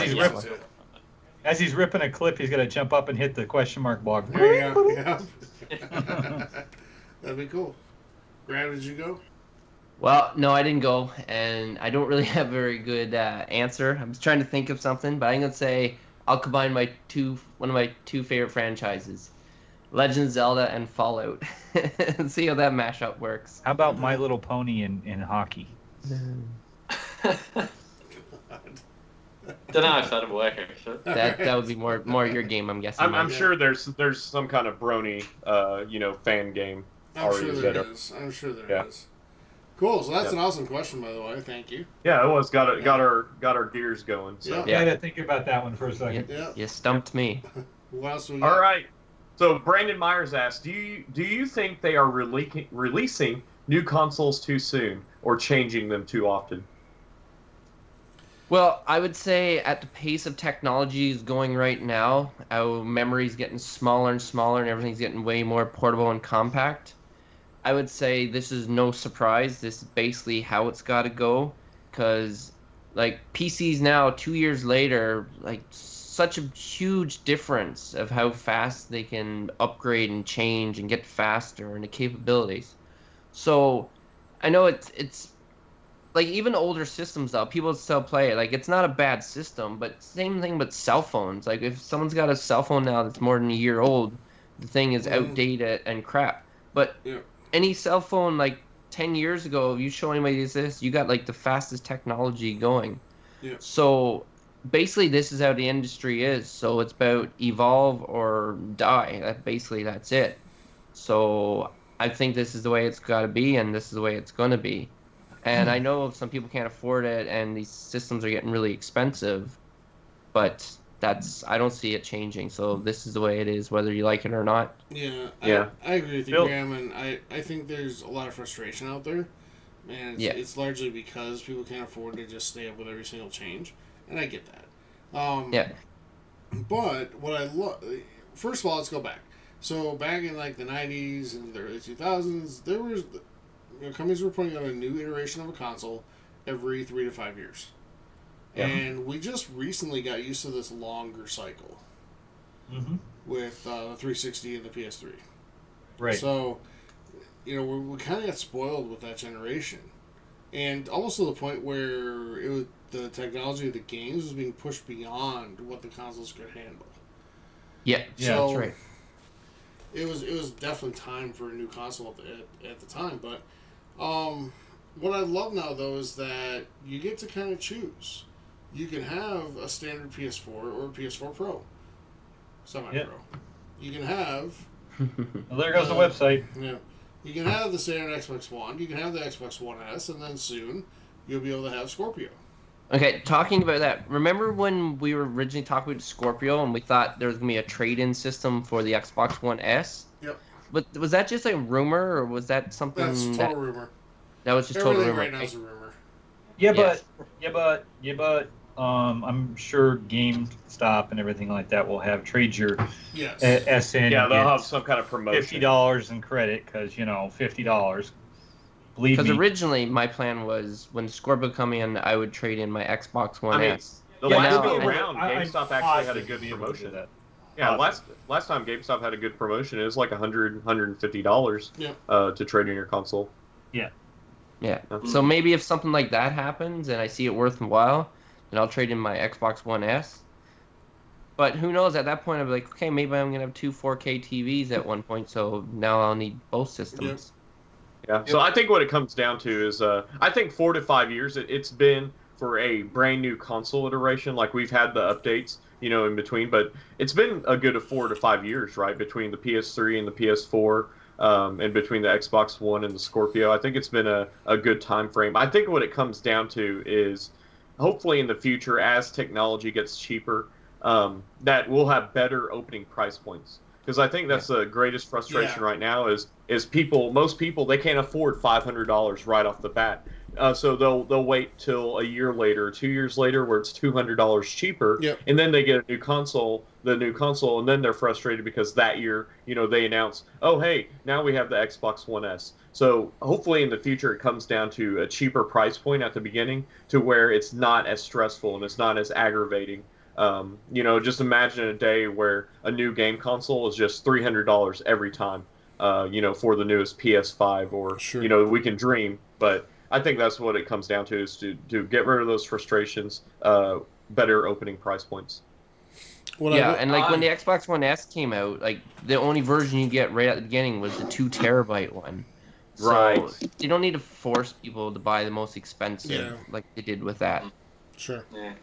I kind of feel I haven't actually sort of played with the Xbox One enough. So I think they're bringing in a new console too quick. I would say they need to give it a few more years. But then again, as you said, technology is moving quite quickly. But I think it's kind of with phones. Every year, it's like with iPhone, for instance, every year it's the same phone, just a little bit different. Mm-hmm. I reckon if they waited like 3 years between phones, then everyone would be, hey, this is completely different. Yeah. This is great. So there'd be a lot more of a shock factor and a lot more of a interest factor as well. But then again, it has been quite a few years. So I would say they need to wait another 1 or 2 years, in my opinion. Mm-hmm. Yeah, so basically totally, it's 4 years, right? Yeah. I mean, this is 4 years. It'll be 4 years when Scorpio comes out. Yeah. November 2013 was So do you, you know, I'd hate to, like, I know we've talked about this question a lot, but I think there's a rumor with the Xbox One back in the day. Do you guys remember there's a rumor about a contract service to where, you know, you could sign up for 2 years with a contract service and pay off this console? Do you guys remember that? No. Yeah, there's a rumor back in the day before that the E3 where they announced that where, you know, you could pay like kind of like a cell phone contract. You're paying a monthly installment on our phone for 2 years. Yeah. So there's a rumor going on about that. I would like something like that. Yeah, even, you know, kind of a contract service, but yeah, it might work out for a lot more people, you know, to get that greater audience. Well, and there's that thing where they were talking about, like Phil Spencer was talking about too, how just the systems would be able to upgrade. So you'd have do I don't know, attachments or swap out the motherboard or something like that.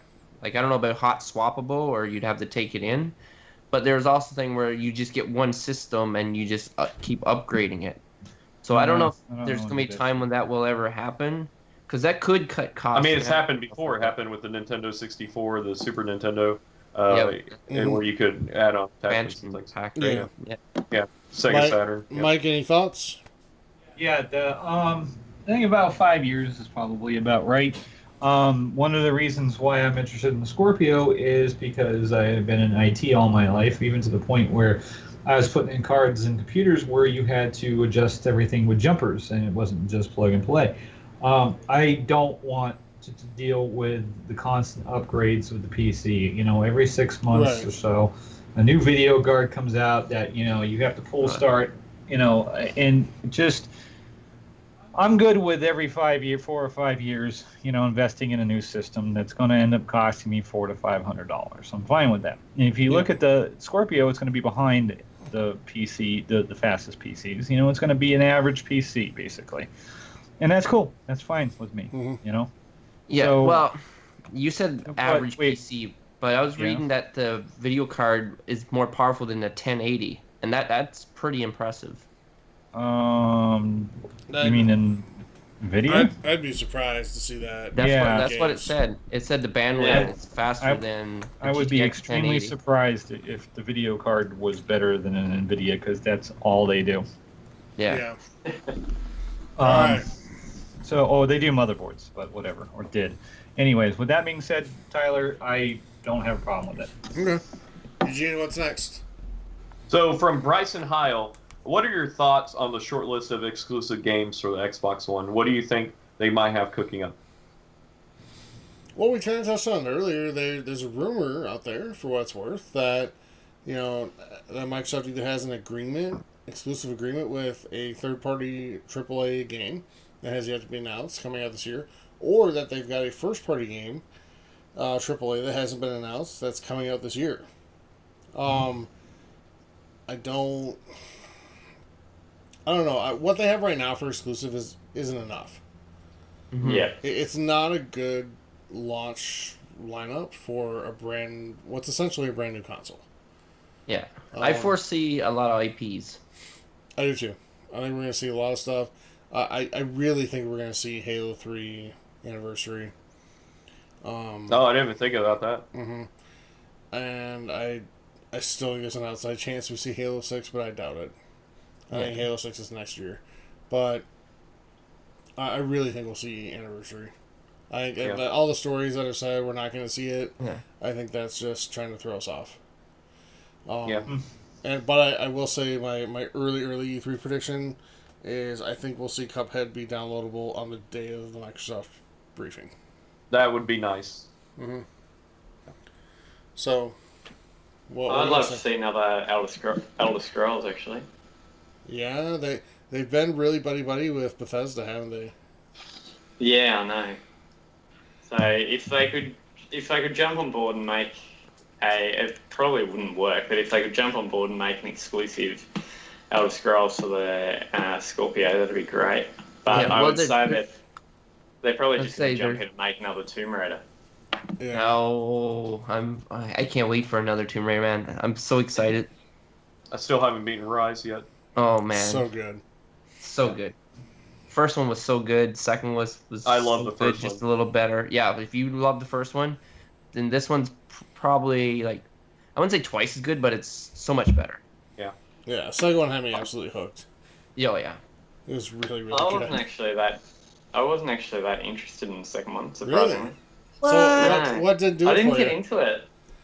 I played it for like 3 hours and I'm like, nah. Huh. I would say I don't know. I no just never fault, went man. back to it. Oh, you well, probably, yeah. Yeah. But you play a lot of games too, to be fair. Yeah, So for doing what you do, I'm sure you got to play a lot of stuff.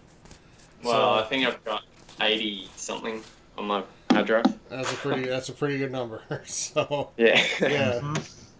So it's kind of the same like doing the show here. I mean, you kind of feel a responsibility to play a lot of stuff so you can talk about it. And Yeah, exactly. if something doesn't catch you quickly, you kind of move on. You know, Yeah. and I've had games like that too. Games that I know are good, they just didn't catch me. Like Dragon Age Inquisition was one of them. Yeah. Yeah. I finished that one. Yeah, Never gave that one a chance, to be but honest. it's like I know it's a good game, but it's not grabbing me. I'm gonna move on. You know, and I tried to Yeah. like it. it's just what it is. And you kind of get burnt out after a while as well. Yeah, and You and, take a bit and of a break and then get back into it. yeah, and Graham Overwhelmed. will hit me, but Fallout 4 was another one. It How didn't about grab Breath me of the enough. Wild, So Tyler? How about Breath of the Wild? it's kind of You in the own same that, deal. I do Not own even it. touched it. I have touched it. Well, you've It's touched just it, but other stuff. Touched it.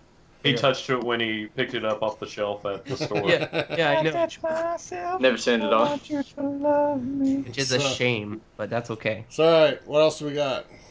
All right, next question from Raz Hemipower. Hemipower. Raz. That's a pretty Hemi. cool Hey, last have my name. power. That's a pretty cool last name, Hemipower. Raz. From when you started playing games up to now, what's your favorite all-time console? Mine is the Sega Dreamcast. I still have it and play it now and then.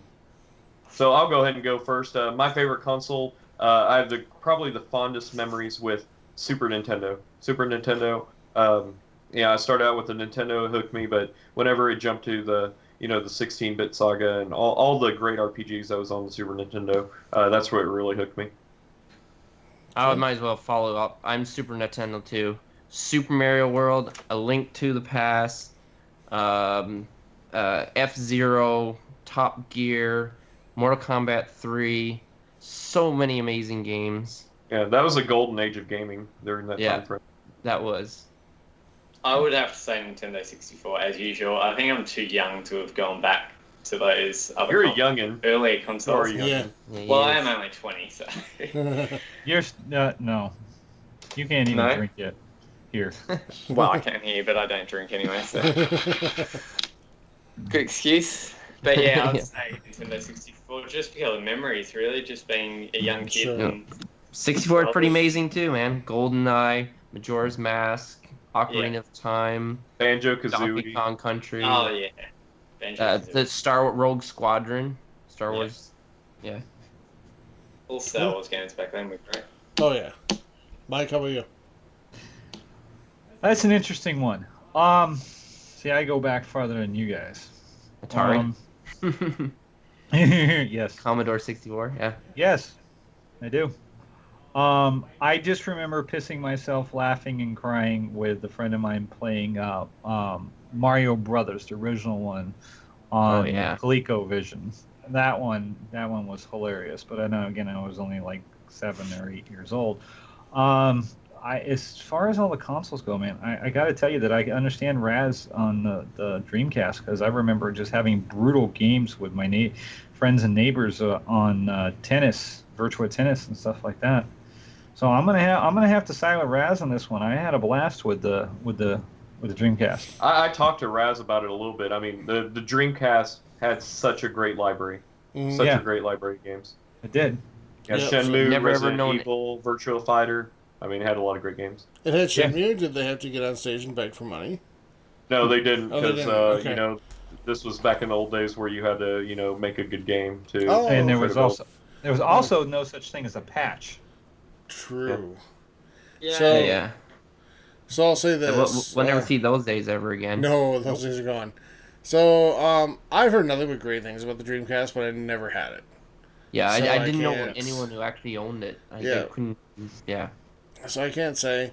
For me, I'm gonna go the latest timeline wise here, and I'm gonna say the 360. The 360 for was me, pretty good. the 360 for me brought in, like I said, it Halo. kind of transitioned me from being mostly a sports gamer to just overall, and getting dropped in these experiences like Halo 2. Fable 2? No, Halo 2. No, then I said Fable 2. Fable 2, That was yeah. on there. Yep. Yeah. But again, like, games like Bioshock and Gears of War and, racing with Forza and doing stuff like that, it was just, there's such a wide, selection of games to play. And there were great games for every genre. Except maybe like JRPGs. But I think that introduction. I think that generation is when multiplayer gaming really Really got took off, effective and really took off. Yes. Playing Call of Duty, like you said, playing Halo 2 online. I mean or Halo 3 online. That was the great generation. Plus, like the early days of the 360. And sorry, Mike, but early days of the 360 where you could get on your mic and not be like verbally berated by a 12-year-old. Yeah. I remember playing Uno and stuff with that with people. Yeah, I mean that was fun. But go ahead, Mike. Yeah, it was. Tyler, you do realize that at the end of the day that South Park is a JRPG. Yeah, I mean I get that there's some elements of that. It's a turn-based RPG. It's turn-based. Yeah, I wouldn't say J because it's not Japanese. Why not? I mean, it It's does got the have same- that it's got the segment in same- there. The same combat mechanics as a JRPG. Yeah. It's the mechanics of a turn-based RPG. Okay. But Moving on. nobody mentioned TurboGrafx 16. Like, come on. No. Yeah, such Nobody great games on mentioned the Turbo Neo Graphics. Geo either. That's And that because was it the cost closest thing to an $800 arcade when it game. came out. Arcade game there was. Yeah. Keith's Courage, Bonk's Adventure.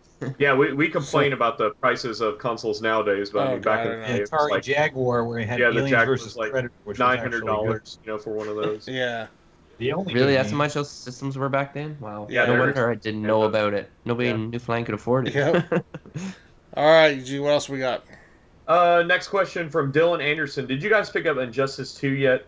If so, who's your favorite character? And, that's just favorite character from the Injustice series. And then also, do you guys think that they got a lot of good publicity and reviews for Injustice 2? And do you guys think that it will spark interest for Rocksteady, DC, Warner Brothers for games, for them to put out another Arkham-esque game, but to bring in other DC characters like a Justice League character?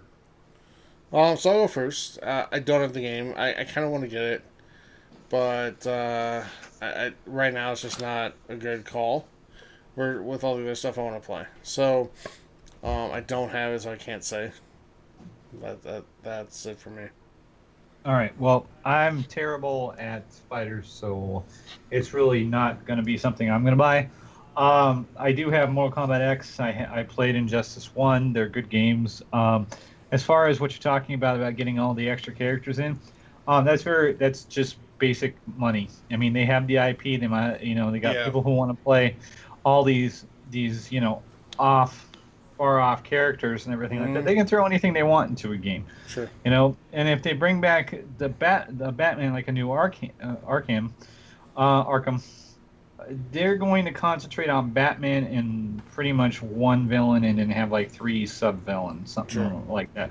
They're not going to open up the entire world and have 14,000 villains. So a game like Injustice 2 is probably the best IP where you're going to get introduced to a bunch of heroes and villains that normally people don't know about. Mm-hmm. That makes sense. Cool. Who else? Me personally, I don't have the game. I don't really have any intentions of getting the game and putting in time and perfecting how to fight and learn all the moves and all that stuff. Character, I gotta go with Wonder Woman because why not?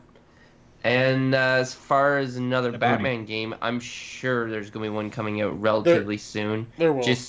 You just gotta wait for that announcement, and it's gonna be awesome because that's a great series, and with the new generation consoles and stuff like that, it's gonna be awesome. So I agree. Just be patient, and you won't be disappointed. I agree with Mike though. I think it'll be smaller scale. Than what we've seen. All right, I mean, so like imagine if they and sorry, I know we want to get onto the last question, but imagine the Batman Arkham games were fantastic, but imagine if they made like a dark and gritty Superman game. So I know Anthony, you said you had a 64. Did you ever play Superman 64? Yeah, and hated it actually. Yeah, so like I remember renting that game, and you can't get past the first level with the dumb rings. But I would love like a dark and kind of gritty Superman game, kind of like in the fashion of the Arkham series. I think that'd be fantastic. There's one real quick thing before we move on. Dylan, there's no reason why you can't be going inside of like Arkham City and go by a skyscraper or a apartment building and see like in a window 2 of those obscure heroes villains fighting in there, just as a backdrop. There's no reason why they can't do something like that unless they want to put the man hours into it. That's all I want to say. Yeah. Cool. A good question. So last question comes from Steve Wiseman. What's a dream game? What's a dream game that doesn't exist but you really want someone to make? Wow. Getting our gears turning again. Second time. This one's easy for me, guys. You want me to take it real fast? You might as well go ahead. Yeah. Okay, like I said, all this time, and I'm sure you guys are going to roll your eyes and sigh, but I was a massive, massive, massive fan of Star Wars Galaxies, and I had a great time playing that. Now, if somebody could come out with a new Star Wars Galaxies that was upgraded, had more worlds that you could travel to, you basically make your homestead, you do what you do. I mean, it's just it was a life simulator, whether you hunted, you bounty hunted, you somehow came across being a Jedi out of the luck, everything like that. I like that. I like the whole sandbox, build your own area, do your thing sort of thing. So if somebody could come out with a new one that's got everything that's been put out by Disney and LucasArts and stuff like that, I'd be in seventh heaven. Yeah, I think that's a good one. And it actually got me to my idea. I didn't have an idea until you brought yours up, but a Fallout MMO. Yeah, I would totally be on board for that too. Yeah, a Fallout MMO is what my dream game would be. Kirby's like, yeah. And I don't have time for MMOs. Like, there's so many great MMOs, like the Elder Scrolls Online, even Final Fantasy 14 Online. Just not a lot of time for them. I would definitely make time for a Fallout MMO where you can like build a house, in a city, and it's post-apocalyptic. People are running around killing each other, joining factions. I think that'd be a great idea. Yeah, the fact that you just Macho Man Randy Savage over there is when I'd be really surprised if the next Fallout 5, because there's probably going to be maybe a Fallout New Orleans, but the next main Fallout that come out that it's not online.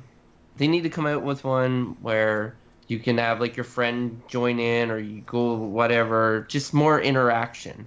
Yeah, that'd be great. That's probably the next step for Fallout. Do you need a multiplayer to be more like, sort of like the mechanic of Dark Souls, where you can pop your friend in, sort of via summons, and you guys go fight shit? Go fight stuff. Or do you mean like, more like, or more like Dark Souls, where you can see ghosts of other people doing the same thing? I mean, how much integrated are you looking for here? Well, I'm thinking like basically, how everyone has like settlements and stuff like that. Like they could have their own settlements, and maybe they're part of a faction. And who knows? Maybe they're the faction that's against you. It all depends on where you go and stuff like that. But so like Ark. but like more like an MMO too, right? So there's just mass amounts of people. I could see a Fallout Ark. I don't know about you guys. What about you guys? Do you see a Fallout Ark? It's possible. The groundwork is there, and Fallout just makes it possible that you can pretty much go any route. And it seems like that's kind of the way that they've been going towards with building settlements. And then they came with all this like DLC where you can pretty much build your own vault and stuff like that. So the groundwork is there. Yeah. And like we were talking about like what would take for the next Fallout for people to like get on, just not that it's VR. So who knows? They might have some big things in store that way. Yep. Yeah. Never know. And the Scorpio would be capable of the processing power to make it more enjoyable, I guess, if they're trying to go for more specific towards the console. Yeah, the power Grayskull. Yeah. Yeah. Man. Well, I'd love to see another KOTOR, definitely. Mm-hmm. Or, as one of you said, I can't remember which one, a gritty Superman game. That'd be great. Mm-hmm. That would. That'd be great to see. Yeah, and that's actually a really good point too, because they should see how well all the Batman and the Arkham games done. And like some people are more fans of Superman than Batman, so it was like now offer that to those fans, and some people are fans of both. Yeah.